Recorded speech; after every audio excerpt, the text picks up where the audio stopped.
Welcome to Wider View, the program that provides perspectives on the news outside the narrow confines of the mainstream media. I'm your host, Charles Dunaway. The nation has been fixated on the impeachment hearings in the U.S. House over the last few weeks. The key charges against President Trump center on his involvement in dealings with Ukraine.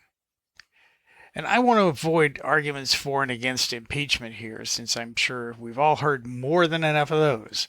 But I do want to talk about Ukraine and U.S. policy toward that country over the last 30 years since its separation from the Union of Soviet Socialist Republics. I also want to discuss whatever facts we do have to support the so-called conspiracy theories about Ukraine involvement in the 2016 elections, since the principal accusation against Trump is that he was pursuing these allegedly false theories solely in order to hurt a political rival. Before I begin, I want to say that I believe Trump is the worst president in U.S. history, and I would love to see him leave the White House permanently. I also admit to no knowledge whatever of Trump's motivations in his dealings with the Zelensky government, and I don't pretend to know what Trump's actual foreign policy goals are toward Ukraine, or even if he has any. My objective in this program is simply to articulate some of the facts that are being ignored in the mainstream media and the nature of the establishment foreign policy that Trump is being accused of undermining.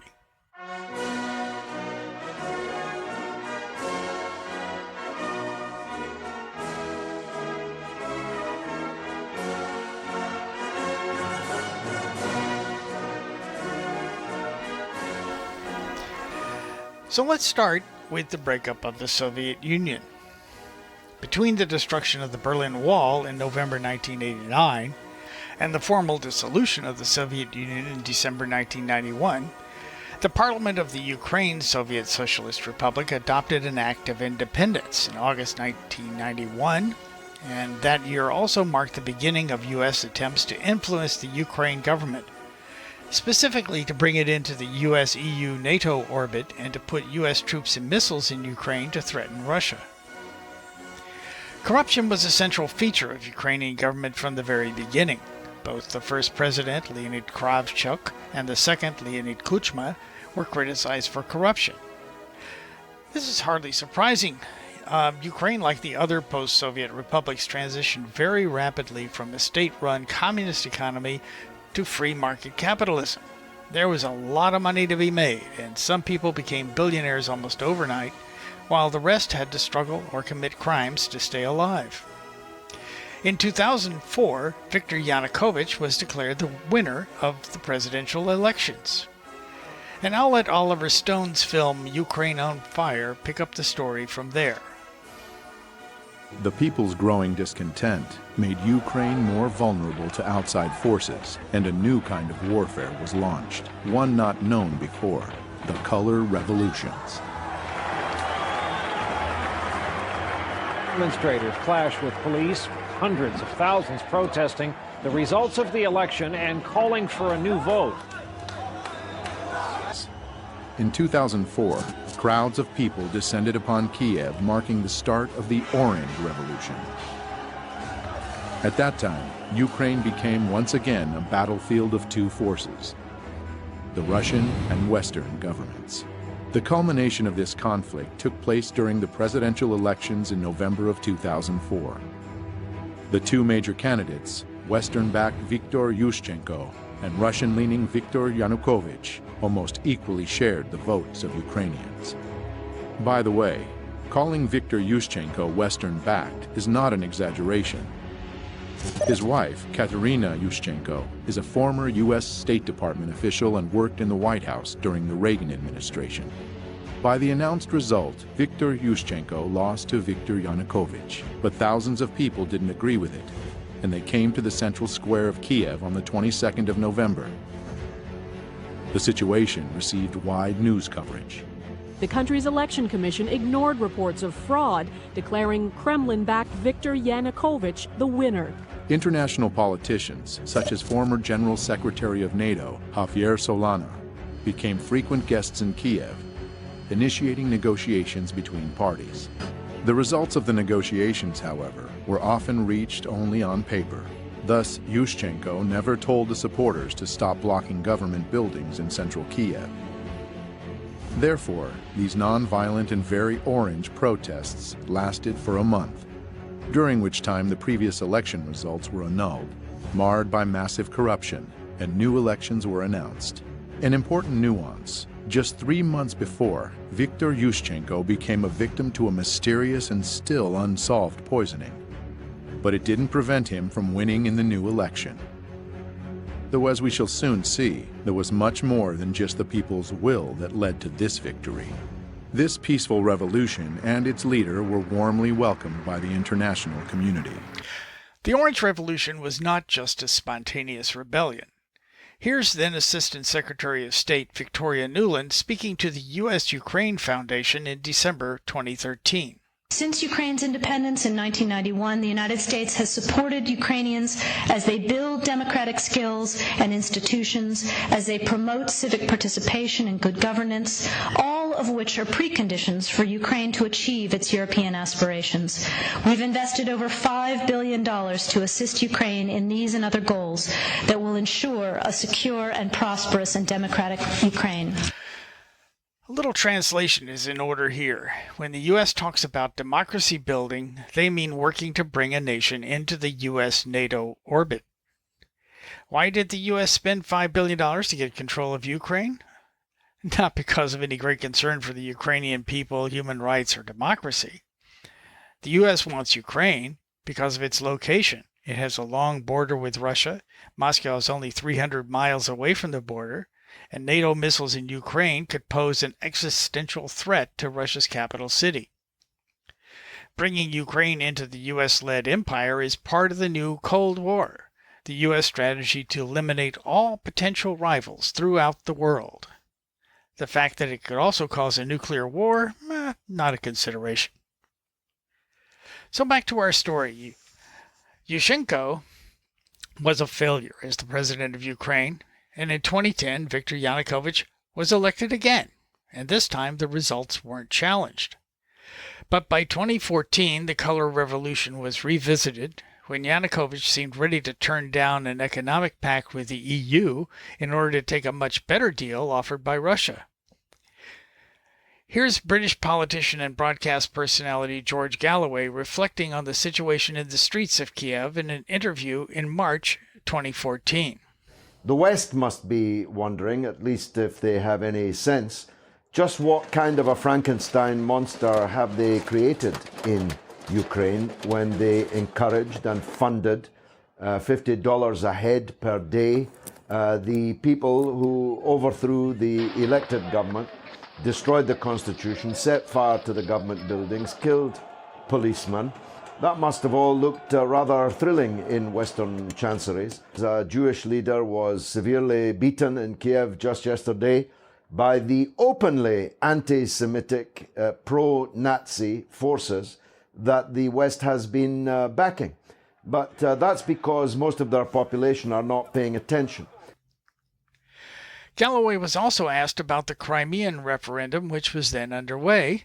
This is the referendum in which over 90% of the residents of Crimea voted to leave Ukraine and return to Russia. Note that Crimea had been a part of Russia since 1784 until Khrushchev reallocated it to the Ukraine in 1954.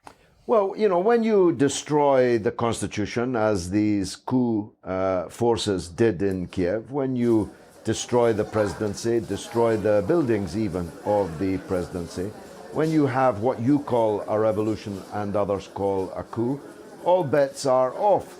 And when you cancel the Russian language, you can't expect an area where 97% of the people are Russian speakers, people who live in a country, Crimea, which for centuries was a part of Russia and was given away in a very capricious act without consulting the people of Crimea at all, by Premier Khrushchev at the time, in my lifetime, in fact, then you must expect a reaction, and the reaction is a democratic one.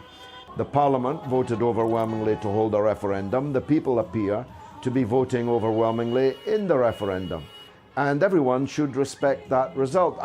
Professor Stephen Cohen, the foremost Russian expert in the U.S., spoke about the state of U.S.-Ukraine relations at that time on CNN. We've turned a blind eye to what the Ukrainian government, that is our government, the government we support, has been doing to the civilian populations of cities in eastern Ukraine. Now, those are Ukrainian citizens, though they speak Russian.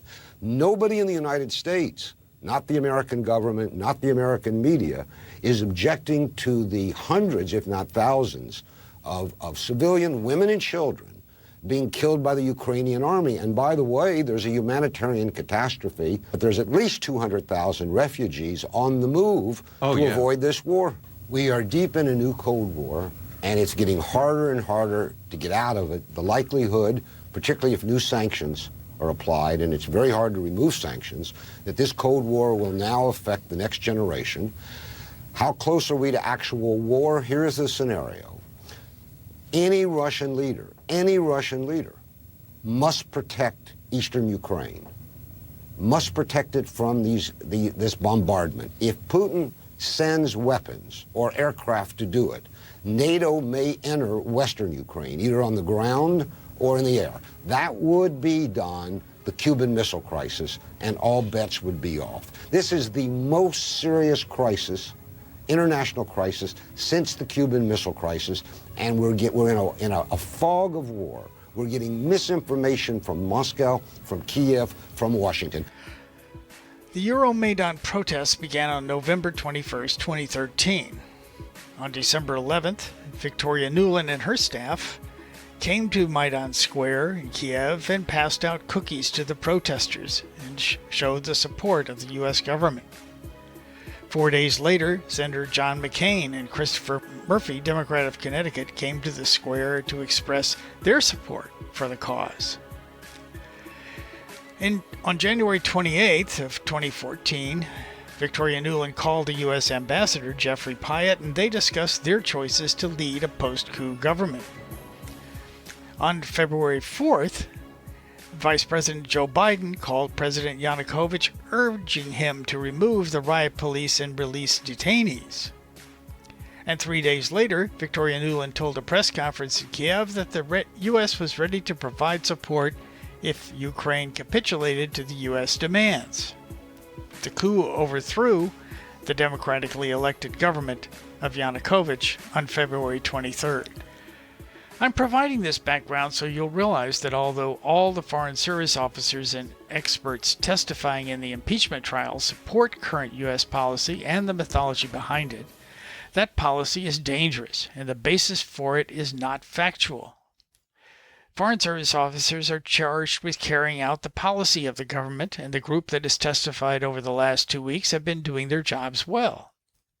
If President Trump had articulated a new and different policy for dealing with Russia and Ukraine, they would be duty-bound to provide all assistance they could to help him carry out that policy.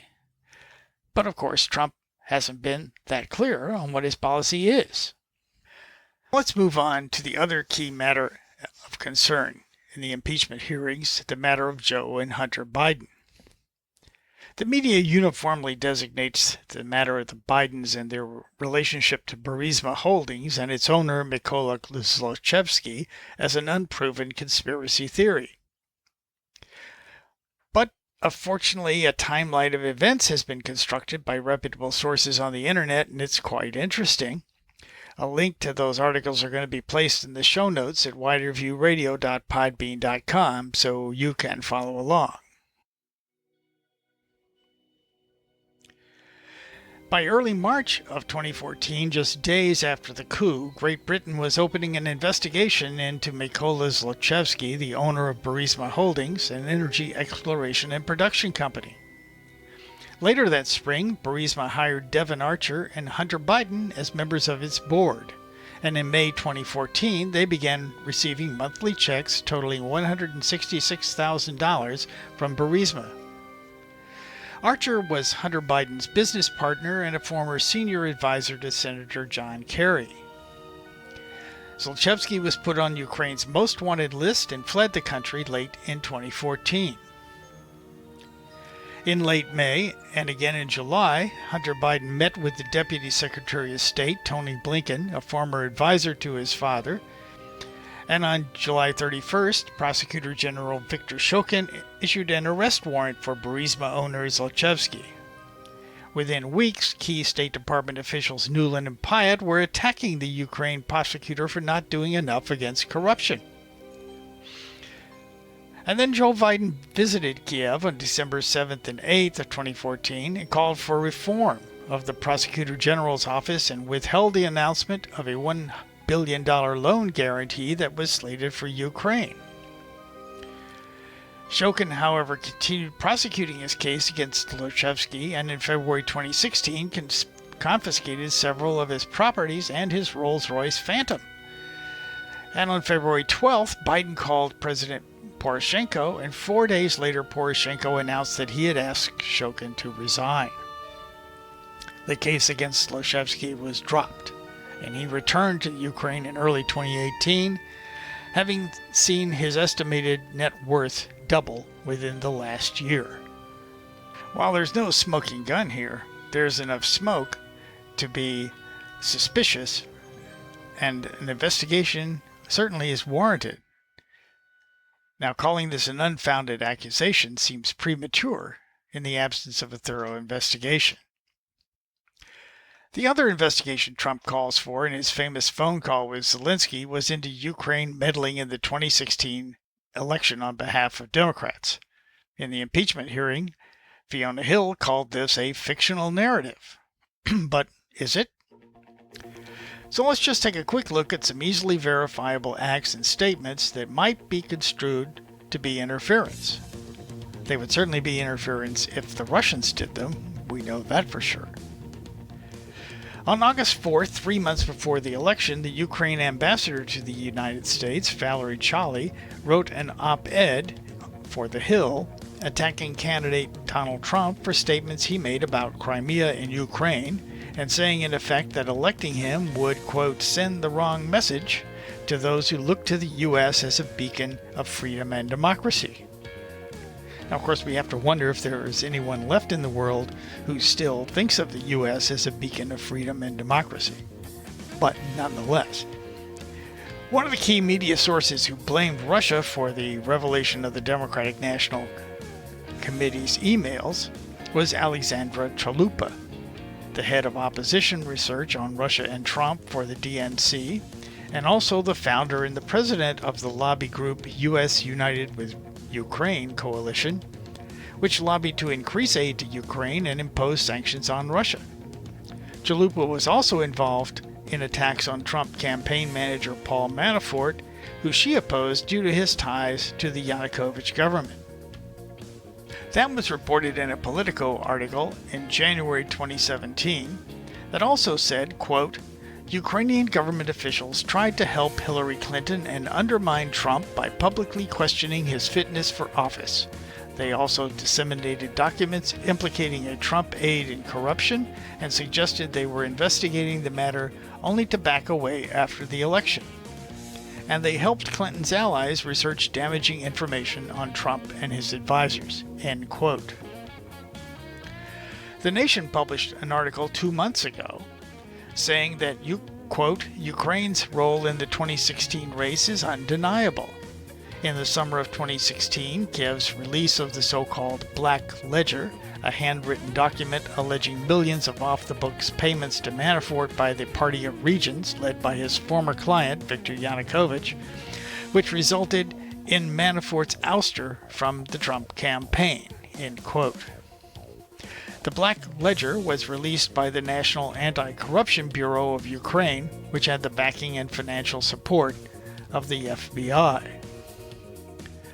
Again, no smoking gun, but enough interesting coincidences to warrant an investigation.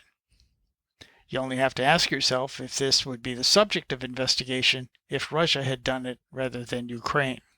So are the allegations against the Bidens and against the puppet government of Ukraine that was installed by the Obama-Biden-Clinton executive branch totally without foundation?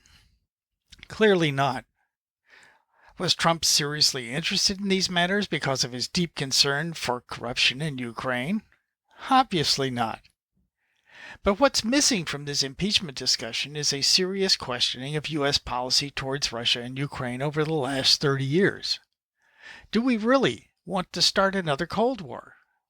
Is it necessary to view Russia as an enemy simply because they don't want to be under the thumb of the United States and open their economy to the predations of Western corporations and banks? We're also not hearing the Republicans call for a thorough investigation of the involvement of the Obama administration and the Clinton State Department in the Ukraine coup, and the involvement of U.S. citizens such as Hunter Biden and Devon Archer in influence peddling for Ukrainian oligarchs. Why can't we use this impeachment brouhaha as a way to investigate the need for an anti-Russian foreign policy, and why can't we investigate wrongdoing by Democrats as well as Republicans? Part of the reason for this is corporate media propaganda, which promotes war and hawkish foreign policy. Liberals have embraced this very much in the era of President Trump. Here's journalist Aaron Mate speaking in New York City on November 19th. Propaganda in the Trump era has enrolled liberals and progressives in something I think really dangerous for the world and also dangerous politically for progressive politics in general and the prospects of stopping right-wing politicians and right-wing power. To begin with Russiagate, we all know now Russiagate was a scam and it was a political failure, but it happened for very deliberate reasons, and I think we need to reckon with those reasons. It arose, I think, because of a convergence of very powerful interests, and all those interests had the same ultimate interest, which is protecting their own privilege. The beauty of their con is they got to enroll millions of people in it, including liberals and progressives. So Russiagate begins with the 2016 campaign. Already on the campaign trail, you have national security state elites voicing public opposition and concern about Donald Trump, not because they care about his racism or his misogyny, but because they don't see him as a suitable steward of the U.S. empire. They also don't like the fact that he's deviating from certain orthodoxies, although the extent to which he's sincere about that is in question. But he's talking about having better relations with Russia, and he's also voicing rhetorical opposition to military intervention abroad. So he's challenging the consensus of the bipartisan foreign policy establishment. So we see the hostility to Trump already arise then. Meanwhile, what's going on behind the scenes, we learn later on, is an actual investigation of a potential Trump-Russia conspiracy based on totally specious grounds. The Mueller report couldn't even find a single member of the Trump campaign interacting with anybody actually acting on the Russian government's behalf. Only people who claim to know Russians or who might have a Russian passport. Meanwhile, you have the Clinton campaign. Before the election, they were latching onto this talking point that they had developed of Trump as a Putin puppet. And after they lose the election in the surprise, shocking loss, they have a meeting, as is reported in the book Shattered, within 24 hours of Hillary Clinton's concession speech. And they decide that this election was not on the up and up, and that one of the main reasons they lost was James Comey, the FBI director, who came out with an October surprise, but also Russia. And they decide very deliberately to push that narrative above all else. And from that point, we have a nonstop effort blaming Russia and blaming stolen emails for the loss of the Clinton campaign. Zero self-reflection on the part of the Clintons and their people for why they actually lost. And there's a very good reason for that, because honest self-reflection would mean looking critically at your own policies.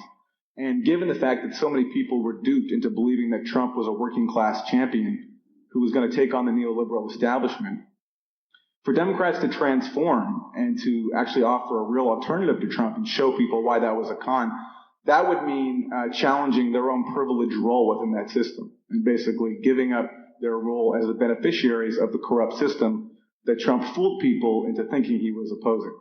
And then we have the media latching onto this. And also, this whole thing is great for ratings. They have a nonstop spy thriller. Well, what is the impact on everybody else?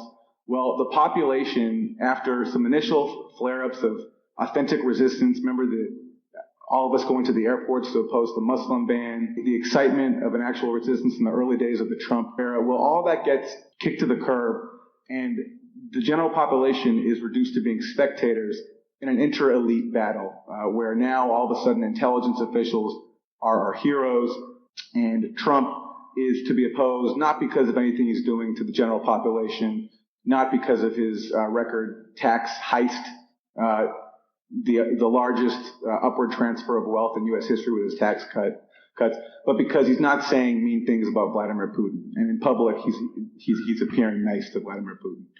And what does this lead to? Trump's resistance is reduced to being led by unhinged conspiracy theorists, positing that Trump is a Russian agent. All this hands Trump a massive gift, and that instead of actually opposing him, people are clinging on to these crazy theories. Another gift comes when all this finally collapses, culminating in Robert Mueller, our savior figure, delivering testimony in July and not even being familiar with the details of his own investigation, the one that was supposed to bring down Donald Trump. Now, one day later, Ukraine Gate begins, and it's pretty much a similar thing, a lot of parallels. The one difference is that this time it looks like Trump actually did something. There does appear to be some kind of scheme that he was overseeing to pressure Ukraine, although from the available evidence, I don't think it got very far, but we'll see. Maybe something will come up. But the parallels to Russiagate are enough, I think, to give pause and to be seriously concerned. Again, the source of the worry originates with the national security state. And what are they upset about? You know, when Trump froze aid to Palestinian refugees, to UNRWA, in a deliberate bid to basically pressure Palestinian negotiators to give up their internationally recognized right of return. So straight up blackmail. Or when Trump freezes aid to Central American migrants and in fact uses that aid to pay the salaries of the coup plotters who he's trying to install in Venezuela. These national security state officials don't say anything.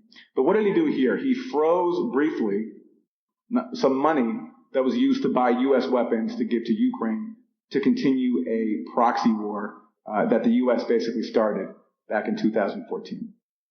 That's what the issue is here. And in the process, he also sought some investigations that could have implicated Joe Biden, who also happens to be another member of the elite. And the main offense that Trump was supposedly committed was that he conspired in an effort to weaken another member of the elite, Hillary Clinton, which of course he didn't. But in this case, again, Trump goes after Joe Biden, and you can't do that. You can bomb Cambodia like Nixon did. You can kill and spy on activists like Nixon did. That's not impeachable, but going after another faction of the elite, that is. And so right now we're once again being enrolled in another national security state generated quote unquote scandal with the promise again that is going to bring down Trump. And the fantasy of this being, the beginning of the end is once again very much prevalent. Underlying policy is not even scrutinized. So why are we arming Ukraine? Why are we fueling this proxy war? And why are we incentivizing Trump to increase tensions with nuclear-armed Russia? That is not being discussed. And that is one area where the dangers here are catastrophic, not just for progressive political fortunes, but for the entire world. Well, that's it for this week. As always, the views expressed on Wider View are those of myself and may not reflect the views of the management of the radio station that you're listening to. I'm your host, Charles Dunaway. Thanks for listening.